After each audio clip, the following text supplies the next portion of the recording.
নবীজি বলেছেন সাল্লাল্লাহু আলাইহি ওয়াসাল্লাম যে তোমরা এমন একটা যুগে আছো আমার সাহাবীরা, শুনেন, তোমরা এমন একটা যুগে আছো হে আমার সাহাবীরা, তোমরা যদি ইসলামের 1/10 ছেড়ে দাও তোমরা ধ্বংস হয়ে যাবে।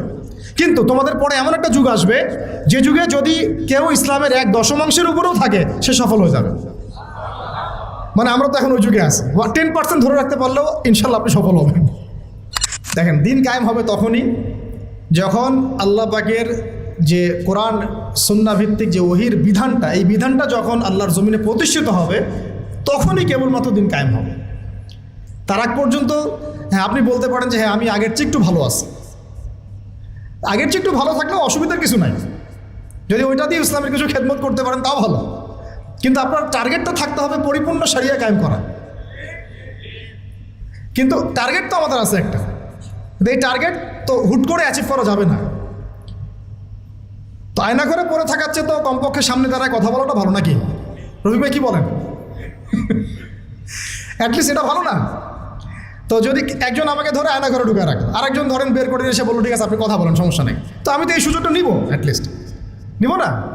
তো এই জন্য আমরা দাওয়াতের মাঠ রেডি করতে থাকবো।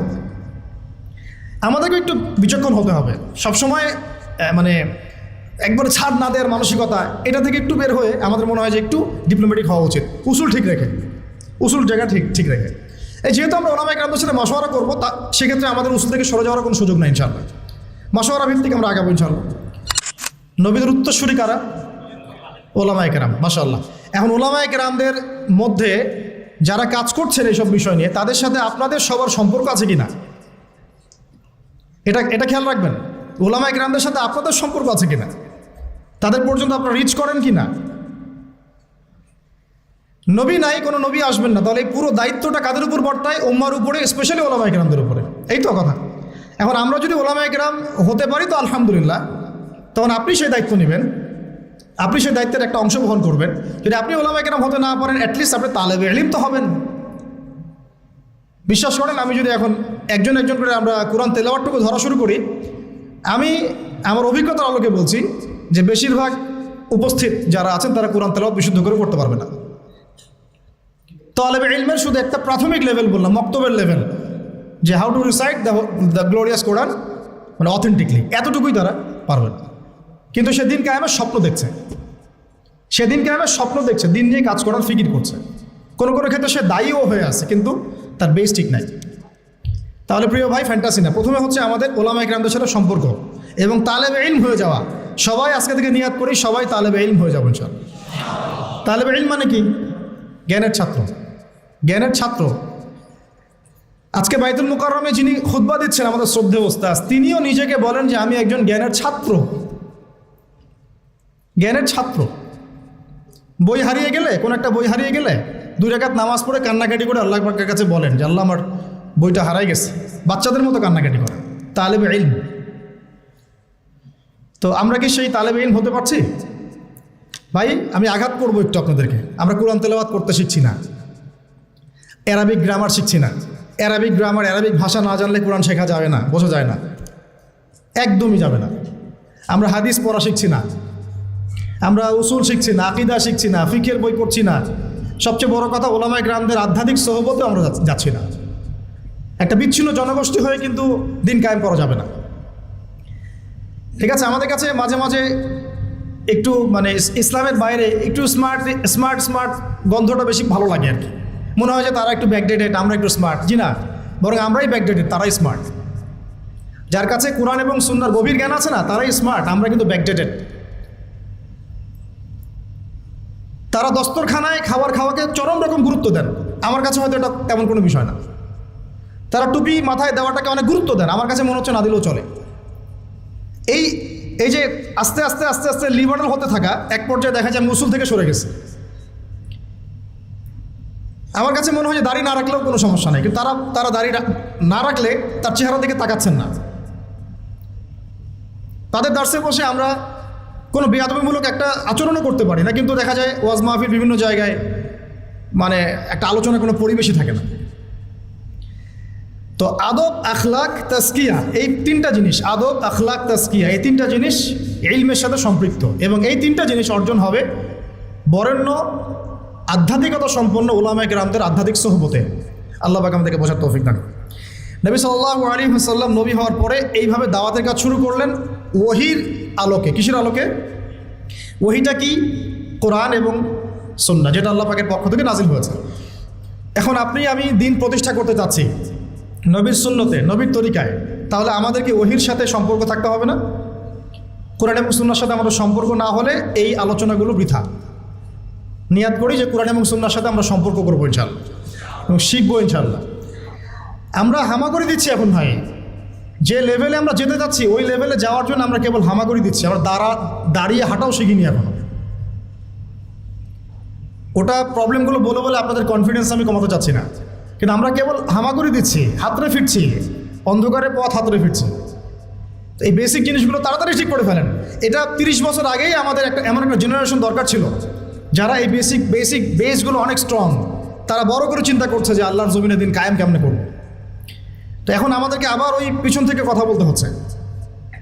আল্লাহ পাক আমাদের সবাইকে যেন দিনের গভীর জ্ঞান অর্জনের তৌফিক দান করেন। ইলম ছাড়া আমরা দিনের খেদমত করতে পারবো না। প্রত্যেকটা কাজের আগে ইলম লাগবে। প্রত্যেকটা দলিল আছে, কোরআন হাদিস থেকে কোটেশন দেওয়া যায়, সময় নাই, আমি এগুলো বলতে জাস্ট সামারি করে যাচ্ছি। এবং সেই ওহির জ্ঞানটা নবী সাল্লাল্লাহু আলাইহি ওয়াসাল্লাম নিজে সবার আগে নিজে আমল করে দেখিয়েছেন। পয়েন্ট নোট আউট করেন, ওহির জ্ঞানটা নবী সাল্লাল্লাহু আলাইহি ওয়াসাল্লাম সবার আগে নিজে আমল করে দেখিয়েছেন। আমরা কিছু জানলে মানুষকে আগে জানাতে চাই, নিজে আমল কম করি, আমল বাড়াতে হবে। এবং তিনি মানুষ তৈরি করেছেন, পয়েন্ট নোট করেন, তিনি মানুষ তৈরি করেছেন, সাহাবীদেরকে তৈরি করেছেন তার আধ্যাত্মিক সোহবতে। সাহাবীরা তার কাছে গিয়ে পড়ে থাকতেন, তিনি শেখাতেন, তাদেরকে পরিশুদ্ধ করতেন এবং সাহাবীদের মধ্যে ঐক্য বজায় রাখতেন। তিনি সাহাবীদের প্রতি অনেক নরম ছিলেন। আমরা অনেক হার্শ, আমাদের মধ্যে হিংসা, বিদ্বেষ, গীবত, তহমত, পরশ্রী কাতরতা দিয়ে ভর্তি। মানুষ আমাদের কাছে আসলে দূরে সরে যায়। নবী সাল্লাল্লাহু আলাইহি ওয়াসাল্লামের কাছ থেকে মানুষ দূরে সরে গেলে ছুটে চলে আসতো, আবার কখন তাকে দেখব। তিনি ছিলেন মানুষের প্রতি নরম, সাহাবীদের প্রতি নরম, কোমল। সাহাবীদের মধ্যে কোনো ডিভাইডেশন কখনো হতে দেন নাই। আর আমাদের পুরো উম্মাই বিচ্ছিন্ন। এমনকি এগুলো বললে তো মানুষ নিতেই পারবে না। ওই ভিতরে যাওয়ার পরে আমরা চিনতে পেরেছিলাম যে কারা আমাদের আসলে বন্ধু, কারা আসলে আমাদের শত্রু। অবাক হলাম যে অনেক দাড়ি টুপিওয়ালা মানুষ যাদেরকে আমরা বন্ধু মনে করতাম, তারাই পিছন থেকে আমাদেরকে ছুরি মারছে।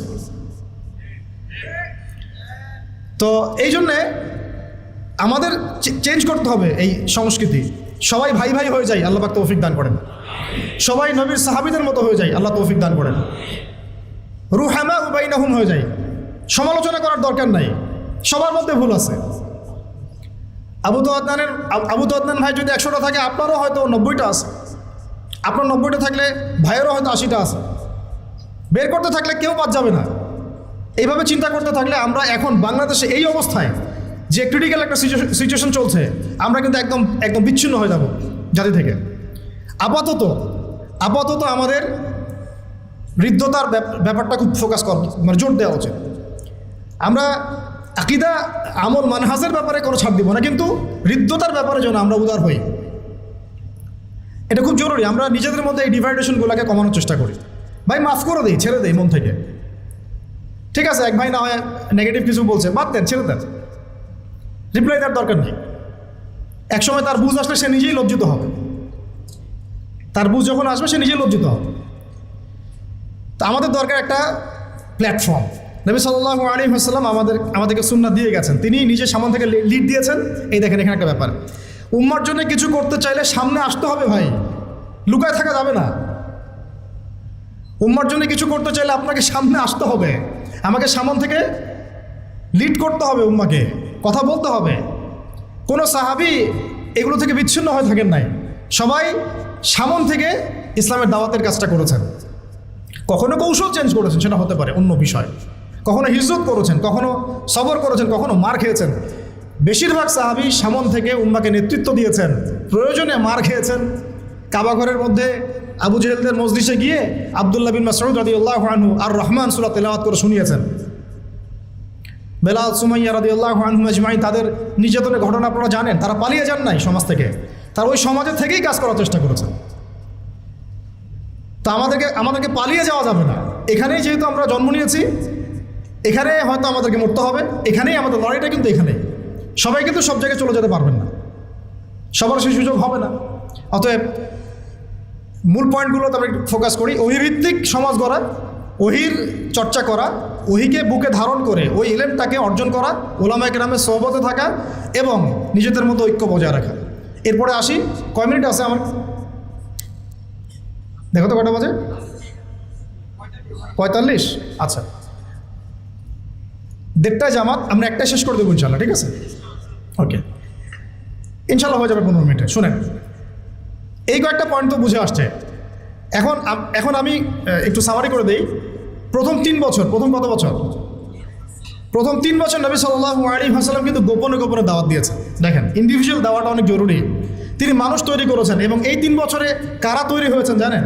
আবু বকর রাদিয়াল্লাহু আনহু, উসমান বিন আফফান, সাদ বিন আবি ওয়াক্কাস, আব্দুর রহমান বিন আউফ, তারপরে আপনার বেলাল বিন রবাহ, আব্দুল্লাহ বিন মাসউদ, আয়েশা রাদিয়াল্লাহু খাদিজা রাদিয়াল্লাহু আনহা, আলী ইবনে আবি তালেব, যায়েদ ইবনে হারেসা, জাফর ইবনে আবি তালেব। মানে যে সাহাবীরা পরবর্তীতে বদর, উহুদ, খন্দক, খায়বার কাঁপিয়ে দিয়েছেন, ওই সাহাবীরা তৈরি হয়েছেন প্রথম 3 বছরে। সুবহানাল্লাহ। এই জন্য বলে যে প্রথম দিকের সাথীরাই কিন্তু প্রকৃত সাথী, তাই না বিষয়টা? পরে যখন দেখবেন যে আমাদের অবস্থা ভালো, আমাদের কিছু ভাই যদি 40-50টা আসন পেয়ে যায় সামনে আর কি, তখন দেখবেন যে অনেকেই তাদের কাছে যাওয়া শুরু করবে, তাই না বিষয়টা? এবং তারা মনে করবে যে আমরা তো দিন কায়েম করে ফেলছি। দেখেন, দিন কায়েম হবে তখনই যখন আল্লাহ পাকের যে কোরআন সুন্নাহ ভিত্তিক যে ওহির বিধানটা, এই বিধানটা যখন আল্লাহর জমিনে প্রতিষ্ঠিত হবে, তখনই কেবলমাত্র দিন কায়েম হবে। তার আগ পর্যন্ত হ্যাঁ আপনি বলতে পারেন যে হ্যাঁ আমি আগের চেয়ে একটু ভালো আছি, আগের চেয়ে একটু ভালো থাকলেও অসুবিধার কিছু নাই।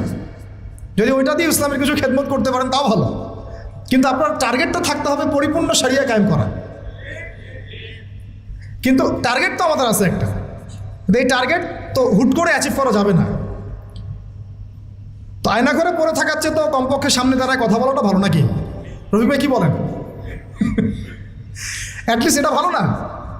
তো যদি একজন আমাকে ধরে আয়না ঘরে ঢুকে রাখে, আরেকজন ধরেন বের করে এসে বললো ঠিক আছে আপনি কথা বলেন, সমস্যা নেই, তো আমি তো এই সুযোগটা নিব, অ্যাটলিস্ট নিব না? তো এই জন্য আমরা দাওয়াতের মাঠ রেডি করতে থাকবো। আমাদেরকে একটু বিচক্ষণ হতে হবে সবসময়, মানে একবারে ছাড় না দেওয়ার মানসিকতা, এটা থেকে একটু বের হয়ে আমাদের মনে হয় যে একটু ডিপ্লোম্যাটিক হওয়া উচিত, উসুল ঠিক রেখে, উসুল জায়গা ঠিক রেখে। এই যেহেতু আমরা ওলামায়ে কেরামদের সাথে মাশওয়ারা করবো, তা সেক্ষেত্রে আমাদের উসুল থেকে সরে যাওয়ার কোনো সুযোগ নাই ইনশাআল্লাহ। মাশওয়ারা ভিত্তিক আমরা আগাবো ইনশাআল্লাহ। তো এখন 3 বছরের গোপন দাওয়াতের পরে যখন প্রকাশ্যে দাওয়াত শুরু হলো, তখন মারাত্মক রকমের নির্যাতন নেমে আসলো। ওই নির্যাতনের সময় কিন্তু নবী সাল্লাল্লাহু আলাইহি ওয়াসাল্লাম সাহাবীদেরকে অস্ত্র দিয়ে প্রতিবাদ করতে বলেন নাই, বরং সবর করতে বলেছেন। এই সবরের পিরিয়ডটা কিন্তু আমরা পার করে আসছি। সবর করিনি আমরা বিগত 15-20 বছর, 25-30 বছর। আমাদেরকে যেভাবে সবাইকে নির্যাতন করা হয়েছে, প্রত্যেকটা সংগঠনের নাম ধরে ধরে বলা যাবে, ব্যক্তির নাম ধরে ধরে বলা যাবে, তাদের মধ্যে কেউ একজনকে আপনি দেখান যে সে অস্ত্র হাতে বের হয়েছিল, দেখান অস্ত্র হাতে নিয়ে বের হয়েছিল সরকারের বিরুদ্ধে বিদ্রোহ করার জন্য? কোনো মুসলিম অ্যাসোসিয়েশন কেউই বের হয় নাই। তাহলে আপনারা পশ্চিমাদের শেখানো শব্দটাকে কিভাবে আমাদের সাথে জুড়ে দিচ্ছেন? যদি ওই রকমই কোনো আচরণ কেউ করতোই, তাহলে আপনারা কি আদৌ থাকতে পারতেন বাংলাদেশে? কত আগেই তো আপনাদের কাম খালাস হয়ে যাইতো। কিন্তু সবাই সবর করেছে, মাইর খেয়েছে, কেউ 10 বছর, 12 বছর, 8 বছর, 5 বছর, কেউ 3 বার, 4 বার, 5 বার করে, কত কিছু হয়েছে আপনারা তো জানেনই না। আমি শুধু একটা কথা বলি, শুনেন, চায়ের কাপে আর ফেসবুকে ঝড় তোলার চাইতে, চায়ের কাপে আর ফেসবুকে এইসব আলোচনার ঝড় তোলা আর এই যে আয়নাঘরের একটা রিমান্ড, এটাকে আপনি 1000 কোটি গুণ দিয়েও আপনি হিসাব করতে পারবেন। ওই চায়ের কাপে ফেসবুকে এগুলো নিয়ে তর্ক বিতর্ক ঝড় তোলা অনেক সহজ। আর যারা ওইসব জায়গা ফেস করে আসছে, তাদের যে ত্যাগ, স্যাক্রিফাইস এবং তাদের সবর, ইস্তেকামা, ইমান, তাদের জীবনের জজবা, এটার সামনে দাঁড়াই দিয়ে পারবেন না আপনারা। আমাদের অনেক বোনকে আমরা জানি এরকম অবস্থার সম্মুখীন হয়েছে, বোন, ছেলে তো বাদ, বোন।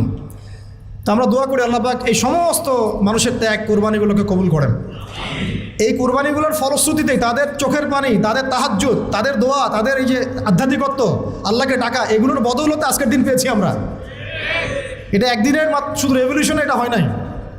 যারা এখন ক্রেডিট নেওয়ার প্রতিযোগিতায় ব্যস্ত আছেন, এটা ভুল করতেছেন আপনারা। এটা ঠিক হচ্ছে না। এখানে ক্রেডিট পাওয়ার যোগ্য সে প্রত্যেকটা আল্লাহর বান্দা যে এখানে হকের উপর ছিল, যার উপর নির্যাতন হয়েছে, চোখের পানি ফেলেছে, সেজদায় আল্লাহর কাছে কান্নাকাটি করেছে, দোয়া করেছে। আমাদের মা বোনরা ঘুমায় নাই, রাতের পর রাত জেগেছিল, রাস্তাঘাটে দৌড়াদৌড়ি করে বেরিয়েছে, কেউ একটা ইন্টারভিউ পর্যন্ত নিতে চায় নাই। কিন্তু যখন ব্যাপারটা গ্লোবাল হয়ে গেছে তখন সব মিডিয়ার সামনে হাজির। এই জন্য আমরা আপনাদেরকে বিশ্বাস করি না, আপনারা সুবিধাবাদী। যখন যেদিকে হাওয়া তখন সেই দিকে দৌড় দেন। আমার নিজের ওয়াইফের কথাই বলতেছে, ডোর টু ডোর ঘুরে বেড়াইছে একটা ইন্টারভিউ নেওয়ার জন্য, যে উনি কোথায় গেল, হঠাৎ করে নাই হয়ে গেল কীভাবে, কেউই কথা বলতে রাজি হয় নাই। এর আরও অনেক ভাই আছে যারা এগুলো শিকার, তারাও জানে এগুলো, সবার সাথে এগুলো হয়েছে। কিন্তু যখন আবার এটা আল্লাহ পাক ঘুরাই দিয়েছেন অবস্থাটা, তখন আবার বাড়ির সামনে হাজির। তাহলে কাদেরকে বিশ্বাস করুন আপনি? এই জন্য বলি যে যাদের উসুল, আকিদা, মানহাজে যারা স্ট্রং না, তাদেরকে বিশ্বাস করার আগে 10 বার 20 বার চিন্তা করতে হবে। দেখেন, নবী সাল্লাল্লাহু আলাইহি ওয়াসাল্লাম ইহুদিদের সাথে চুক্তি করেছিলেন না? তারপরে রোমানদেরকে চিঠি পাঠিয়েছেন না? মুশরিকদের সাথেও সন্ধি হয়েছে না? সব কিছু হয়েছে, সন্ধি হয়েছে, পররাষ্ট্রনীতি হয়েছে, চুক্তি হয়েছে, যুদ্ধ হয়েছে। তিনি কিন্তু উসুল এবং আদর্শের জায়গায় কারোর সাথে যাররা পরিমাণ ছাড় দেন নাই। ছাড় দিয়েছেন? তাই আমরা যেন এই সুন্নতটাকে ধরে রাখার চেষ্টা করি, আল্লাহ পাক তৌফিক দান করেন। এখন সংক্ষিপ্ত করে শেষ করে দিচ্ছি। এই যে দাওয়াতটা প্রকাশস্বরূপ লাভ করলো, তখন সবরটা ছিল বেশি ইম্পর্টেন্ট। এবং সবর করতে করতে করতে সাহাবীরা কি বলেছিলেন জানেন? ইয়া রাসূলুল্লাহ সাল্লাল্লাহু আলাইহি ওয়াসাল্লাম, আপনি একটু বদদোয়া করেন না এদের জন্যে, আমরা তো পারছি না। নবীজি বলেছেন যে তোমরা জেনে রাখো, এই দিন একদম মাশরিক থেকে মাগরিব পর্যন্ত পৌঁছে যাবে, একটা কাঁচা বাড়ি, একটা পাকা বাড়ি বাদ থাকবে না যেখানে আল্লাহ পাক কালিমাকে প্রবেশ করাবেন না ইনশাআল্লাহ। ওয়ালাকিন্নাকুম তাস্তাজিলুন, কিন্তু তোমরা খুব তাড়াহুড়া করছো। ঠিক আছে, তোমরা এখন আবিসিনিয়ায় চলে যাও। যদি দেখা যায় কখনো এমন একটা পরিবেশ যে আপনার এলাকায় দিন পালনের কোনো পরিবেশই নাই, তখন আবিসিনিয়ার সুন্নত আছে আমাদের সামনে, সেখানে হিজরতের সুন্নত আছে।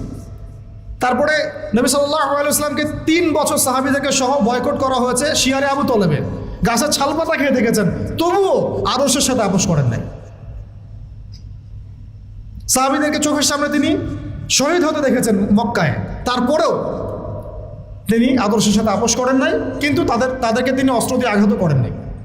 কিন্তু এরপর যখন আল্লাহ রাব্বুল আলামিন তায়েফের পরে যখন তায়েফবাসী কবুল করলো না, মিরাজ হয়ে গেল, এরপরে নবী যখন সাল্লাল্লাহু আলাইহি ওয়াসাল্লাম মদিনার সেই যে যুবকদেরকে দাওয়াত দিলেন, আমরা যুবক ভাইরা ভালো করে শুনেন, এই যুবকদের হাতে ইসলাম পরিবর্তন হয়েছে। মানে পরিবর্তন বলতে বোঝাচ্ছি, টেবিলটা উল্টে গেছে আর কি, যুবকদের হাতেই।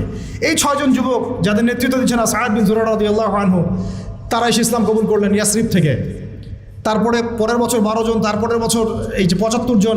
এই যে একটা বিশাল দাওয়াতের ক্ষেত্র তৈরি হলো মদিনায়। একজন দায়ীর মেহনত ছিল এখানে, তার নাম মুসআব বিন উমাইর রাদিয়াল্লাহু আনহু, মনে আছে না আপনাদের? তো এই যে মাঠটা তৈরি হলো, যে মাঠ তৈরি করা, তারপরে নবী করিম সাল্লাল্লাহু আলাইহি ওয়াসাল্লামকে তারা বললেন যে আপনি আপনার সাহাবীদেরকে নিয়ে চলে আসেন আমাদের এখানে। আল্লাহ পাকও সেটা ইরাদা করলেন, নবী সাল্লাল্লাহু আলাইহি ওয়াসাল্লাম সাহাবীদেরকে নিয়ে চলে গেলেন। এই মদিনা হলো প্রথম ইসলামিক স্টেট। প্রথম ইসলামিক স্টেট কিন্তু মক্কা নয়, বরং মদিনা। সেখানে নবী সাল্লাল্লাহু আলাইহি ওয়াসাল্লাম গিয়ে তিনি শুধু এখন নবী নন, বরং তিনি এখন রাষ্ট্রপ্রধানও বটে। আমরা কি এই পর্যায় পর্যন্ত যেতে পেরেছি কিনা বলেন? আমরা কি এখন পর্যন্ত কোনো মদিনা রাষ্ট্র কায়েম করতে পেরেছি কিনা? আমাদের এই দেশটাতেও হোক অথবা অন্য কোনো রাষ্ট্রের দাওয়াতের মাধ্যমে হোক, পেরেছি? তার মানে আমরা এখন এই জায়গা পর্যন্ত যেতে পারি নাই। তাহলে মক্কা বিজয়ের সব আপনি দেখছেন কিভাবে, আর গণক্ষমা কিভাবে করছেন। আমরা তো মদিনা রাষ্ট্র পাইনি এখনো। আমরা কি মদিনা রাষ্ট্র কায়েম করতে পেরেছি? বা অন্য কোনো রাষ্ট্রের দাওয়াতের কাজের মধ্য দিয়ে ওইখানে মাঠ তৈরি করতে পেরেছি যে আমরা হিজরত করে চলে যাবো, ওখানে রাষ্ট্র কায়েম হবে? কোনোটাই তো হয় নাই। তাহলে আমরা এই পর্যায় পর্যন্ত এখনও যেতে পারি নাই, অথচ আমরা মক্কা বিজয়ের ভাইব নিয়ে ঘুরে বেড়াচ্ছি। কি একটা অবস্থা! আল্লাহ পাক আমাদেরকে বোঝার তৌফিক দান। আমি জন্য বলি যে কোরআন এবং সুন্নাহকে বুঝতে হলেও সিরাত লাগবে আপনার। সিরাত ছাড়া কোরআন সুন্নাহকে বোঝা যায় না। সুবহানাল্লাহ। আর আমার বিশ্বাস যে সিরাতের উপর যারা বেশি চর্চা করবে, পড়বে, ইনশাআল্লাহ আল্লাহ চাইলে তারা নবীকে স্বপ্ন দেখতে পারে। মানে আমার মন বলে এটা কোনো দলিল ভিত্তিক কথা বললাম না, অনেক ওলামা এখানে বলেছেন আমাদেরকে। আমি জিজ্ঞাসা করেছিলাম যে ওস্তাদ, আমাদের নবী সাল্লাল্লাহু আলাইহি ওয়াসাল্লামকে স্বপ্ন দেখার কোনো খাস আমল আছে নাকি? তো কেউ তেমন কোনো খাস আমল বলতে পারে না। একজন ওস্তাদ খালি বললেন যে রাত্রে ঘুমানোর সময় অ্যাটলিস্ট 10 পৃষ্ঠা সিরাত পড়ে ঘুমাও, দেখে কি হয়। তার মানে উনি হয়তো দেখেছেন, উনি বলেন না। সিরাত ছাড়া ভাই আমরা দিন প্রতিষ্ঠার প্যাটার্নগুলো বুঝবো না। একটা প্রত্যেকটা কাজের একটা প্যাটার্ন থাকে, একটা পদ্ধতি থাকে, অজু করার একটা সিস্টেম আছে, নামাজের একটা নিয়ম আছে, দিন প্রতিষ্ঠারও নিয়ম আছে। এখন দেখেন দাওয়াতের মধ্য দিয়ে মদিনা রাষ্ট্র কায়েম হয়ে গেল। ওখানে কিন্তু নবীজি এখন শুধুমাত্র নবী নন, তিনি নবীও বটে, রাষ্ট্রপ্রধানও বটে, তাদের আমিরও বটে। তাহলে এখানে আমির হলো নবী, রাষ্ট্রপ্রধান এবং আমির, ইমারা হয়ে গেল ইমারা, এবং জামা হলো একটা জামা। বুঝতে পারছি কি? জামাত ইসলাম না রে ভাই, এটা আবার জামা মানে একটা কি বলবো ভাই, হ্যাঁ ঐক্যবদ্ধ একটা প্ল্যাটফর্ম। এবং দেখেন একজন আমির কিন্তু আবার আলাদা আলাদা না, একজন আমির এই একটা জামা, এবং সবাই হচ্ছে মামুর মানে যারা আমিরকে ফলো করে। এখানে আছে সাম ওয়া তোয়া, মানে নবী যা বলবেন তারা শুনবেন এবং আনুগত্য করবেন। এইরকম একটা সিস্টেম কিন্তু আমরা এখন আমাদের দেশে করতে পারি না। সবাই আলাদা আলাদাভাবে কাজ করতেছি, ঠিক আছে, কাজ হতে থাক, কিন্তু সমন্বয় জরুরি। সমন্বয় না হলে বৃহত্তর ঐক্য হবে না। আর বৃহত্তর ঐক্যের জায়গাটাতে আমাদেরকে একটু ছাড় দিতে হবে, একটু হলেও ছাড় দিতে হবে। কারণ এখন তো আর সাহাবিদের যুগ না রে ভাই। সাহাবিরা যেভাবে সব শক্তভাবে পালন করতেন, আমল করতেন, এরকম মানুষ এখন নাই তো। আর আপনি যদি ওই যে হামিম যদি আমাকে বলে যে ভাই আপনার মধ্যে সাহাবিদের সব খাসলত পাওয়া যাচ্ছে না, যাবে না, এটাই তো স্বাভাবিক। কারণ আমরা তো সাহাবিদের যুগ থেকে 1400 বছর পরের মানুষ। এই হাদিসটা আপনারা জানেন কি না, মাঝখানে অনেক লম্বা হয়ে যাচ্ছে কিনা, এই ফয়জুল কালাম বইয়ের মধ্যে আছে। নবীজি বলেছেন সাল্লাল্লাহু আলাইহি ওয়াসাল্লাম যে তোমরা এমন একটা যুগে আছো আমার সাহাবীরা, শুনেন, তোমরা এমন একটা যুগে আছো হে আমার সাহাবীরা, তোমরা যদি ইসলামের 1/10 ছেড়ে দাও তোমরা ধ্বংস হয়ে যাবে। কিন্তু তোমাদের পরে এমন একটা যুগ আসবে যে যুগে যদি কেউ ইসলামের 1/10 উপরেও থাকে সে সফল হয়ে যাবে। মানে আমরা তো এখন ওই যুগে আছি। 10% ধরে রাখতে পারলেও ইনশাল্লাহ আপনি সফল হবেন। তো এরপরে মদিনা রাষ্ট্র কায়েম হলো। দেখেন রাষ্ট্র কায়েম করার পরে কাজ কি, এখন আমাদের দায়িত্বশীল যারা এখন আছেন প্রেজেন্ট তাদেরকে একটু বোঝান একটু, রাষ্ট্র পাওয়ার পরে কাজ কি, নবীজি কী করেছেন রাষ্ট্র পাওয়ার পরে। আগে তিনি মসজিদে নববী নির্মাণ করেছেন। তার মানে মসজিদে নববী ছিল শুধুমাত্র ইবাদতের জায়গা নয়, সেখানে দাওয়াতের কাজ হতো, সেখান থেকে সব ডিসিশন মেকিং হতো। এবং এরপরে তিনি আনসার আর মুহাজিরদের মধ্যে ভ্রাতৃত্বের বন্ধন স্থাপন করলেন। রাষ্ট্রীয় ক্ষমতা পাইলে আমাদের কাজ কি? আধ্যাত্মিক পরিবেশ তৈরি করা, দিনী ইলমের পরিবেশ তৈরি করা, দাওয়াতের পরিবেশ তৈরি করা, এবং উম্মার এই জাতির মধ্যে ঐক্য নিয়ে আসা। আমরা তো কি করতেছি? সংবিধান সংস্কার করতেছি, এটা আমাদের এখন এজেন্ডা, তাই না? এই পলিসিতে, যে পলিসিতে আপনারা আগাচ্ছেন, এই পলিসিতে যদি সংবিধানকে 10-12 সংশোধন করেন, আপনারা এটাকে ইসলামী সংবিধান তো বানাবেন না। বানাবেন? সহজ কথা বলেন, কখনোই বানাবেন না। তাহলে মদের বোতল খালি চেঞ্জ করতেছেন, এই তো, আর তো কিছু না। তাহলে মূল কাজটা কিন্তু আমাদের এখন করা দরকার ছিল, জাতিগত ঐক্য নিয়ে আসা। জাতিগত ঐক্যটা খুব জরুরি ছিল। সবাইকে নিয়ে বসা, ওলামা ইকরামদেরকে প্রাধান্য দেওয়া, তাদের কাছে যাওয়া, তাদের সোহবতে যাওয়া, পরামর্শ নেওয়া, মাশওয়ারা করা, এবং মসজিদগুলোকে আবাদ করে দেওয়া। এর ভিত্তিতে কি করা? দ্বীনের ইলমের দাওয়াতটা ছড়ানো, প্রকৃত ইসলামের দাওয়াতটা ছড়ানো, এটা ছিল কাজ। এর সাথে নবী সাল্লাল্লাহু আলাইহি ওয়াসাল্লাম কী করেছেন? ভ্রাতৃত্বের বন্ধন স্থাপন করেছেন, সামরিক বাহিনী শক্তিশালী করেছেন। দেশটা এখন নাজুক অবস্থা, সামরিক বাহিনীগুলোকে খুব শক্তিশালী করা দরকার ছিল এখন। তারপরে তিনি ওই সময় সারিয়া অভিযানগুলো শুরু করলেন, দেশের নিরাপত্তার স্বার্থে সারিয়া অভিযানগুলো শুরু করলেন। সারিয়া আর গাজওয়া এক না, কিন্তু সারিয়া মানে যেখানে নবী সাল্লাল্লাহু আলাইহি ওয়াসাল্লাম নিজে যান নাই, অন্য সাহাবীকে আমির করে পাঠিয়েছেন। গাজওয়াও হচ্ছিল, এবং অর্থনৈতিক ভিত্তিটা তারা শক্ত করলেন। মদিনা রাষ্ট্র পাওয়ার পর তারা কী করলেন দেখেন, আধ্যাত্মিক বিষয়টার দিকে খেয়াল করলেন, মসজিদ নির্মাণ করলেন, ভ্রাতৃত্বের বন্ধন স্থাপন করলেন, অর্থনৈতিক ভিত্তি শক্ত করলেন, সারিয়া অভিযানগুলো চালানো শুরু করলেন, পররাষ্ট্রনীতি অ্যাপ্লাই করলেন, এবং ওই দেশের অভ্যন্তরে যে অমুসলিমরা ছিল, যেমন ইহুদি বা অন্য যারা, তাদের সাথে একটা কিন্তু চুক্তি হলো, সনদ হলো। তো আমাদের এই কাজগুলো কিন্তু সব পারফেক্টলি হয় নাই বা হচ্ছে না। এরপরে আস্তে আস্তে আবু সুফিয়ানের কাফেলাকে আক্রমণ করাকে কেন্দ্র করে বদরের যুদ্ধ হয়ে গেল। তো এই যে বদরের যুদ্ধ হলো, এখান থেকে আর আমরা পিছনের দিকে ফিরে তাকাই নাই কখনো। তখন এখানে দেখেন সিরাত থেকে শুধু দাওয়াতের মধ্য দিয়ে কিন্তু মক্কা বিজয় পর্যন্ত আসে নাই। বদর আমাদেরকে চোখে আঙ্গুল দিয়ে দেখাই দিচ্ছে, বদর যে শুধুমাত্র দাওয়াতের ভিত্তিতে কিন্তু মক্কা বিজয় পর্যন্ত সিরাত আসে নাই। এই বদরের সিঁড়িগুলো পার হতে হয়েছে। বদরের পরে উহুদ, তারপরে খন্দক, তারপরে আপনার ওই যে হুদাইবিয়া, আরও কত যুদ্ধ হয়েছে মাঝখানে। হুদাইবিয়ার সন্ধির আগেও হয়েছে, পরেও হয়েছে, তারপরে খাইবার, হ্যাঁ, তারপরে তাবুক, তায়েফ, হুনাইন, কতগুলো। এই সিঁড়িগুলো পার হয়ে হয়ে হয়ে শেষ পর্যন্ত গিয়ে মক্কা বিজয়টা হয়েছে। তাহলে আমরা একদম স্পষ্ট বুঝতে পারলাম, শুধুমাত্র দাওয়াতের ভিত্তিতে মক্কা বিজয়টা হয় না। আল্লাহ পুরো জাজিরাতুল আরবের মধ্যে ইসলামটা শুধু দাওয়াতের ভিত্তিতে প্রতিষ্ঠা হয়নি, এর সাথে লেগেছে ইলমের চর্চা, বেশি বেশি আমল, হালাল খাওয়া, তাজকিয়া অর্জন করা, নবীর সোহবত, তারপরে হালাল ইকোনমি, হ্যাঁ, একটা রাষ্ট্রীয় ব্যবস্থা, পররাষ্ট্রনীতি, কখনো সন্ধি, কখনো কূটনৈতিক তৎপরতা, কখনো দাওয়াত, কখনো জিহাদ, সব কিছু মিলায়ে মক্কা বিজয় হয়েছে। তাহলে সিরাতের এই পুরো বিষয়টার কতটুকু অংশ আমরা আসলে বাস্তবায়ন করতে পারছি, এটা আমাদেরকে ভাবতে হবে। আপনারা সব ইন্টেলেকচুয়াল অডিয়েন্স, আপনারা এটা নিয়ে ভাববেন, ফিকির করবেন, নিজেরা পড়াশোনা করবেন, এবং আমাদের যদি কোনো ভুল হয় আমাদেরকে সংশোধন করে দিবেন ইনশাআল্লাহ। আল্লাহ পাক আমাদের সবাইকে সিরাতের সুন্নতে আল্লাহর জমিনে দিন কায়েমের তৌফিক দান করেন। আবারও দোয়া করি আল্লাহ পাক যেন সিরাতের সুন্নতে আল্লাহ পাক আমাদেরকে আল্লাহর জমিনে তার দিন কায়েম করার তৌফিক দান করেন। আল্লাহ পাক সেই রকম আমাদেরকে ইমারত দান করেন, আমি সেই রকম মামুর দান করেন, সেই রকম সামি'না ওয়া আতা'নার মতো আমাদের মানসিকতা দান করেন। আল্লাহ পাক আমাদেরকে ওই ইলমগুলো অর্জন করার তৌফিক দান করেন, ইলমের সেই গভীরতায় যাওয়ার তৌফিক দান করেন, বেশি বেশি আমল করার তৌফিক দান করেন, সাহাবিওয়ালা জিন্দেগি যাপন করার তৌফিক দান করেন, সাহাবিওয়ালা জিন্দেগি যাপন করার তৌফিক দান করেন। এবং ইসলামের জন্যে তারা যেভাবে তাদের জান, মাল, সময়, শ্রম উজাড় করে দিয়েছেন, ওইভাবে আমাদেরকেও দিনের জন্য কাজ করার তৌফিক দান করেন। সবচেয়ে বড় কথা, আল্লাহ পাক আমাদের সবাইকে যেন একটা বৃহত্তর ঐক্যের প্ল্যাটফর্ম দান করেন।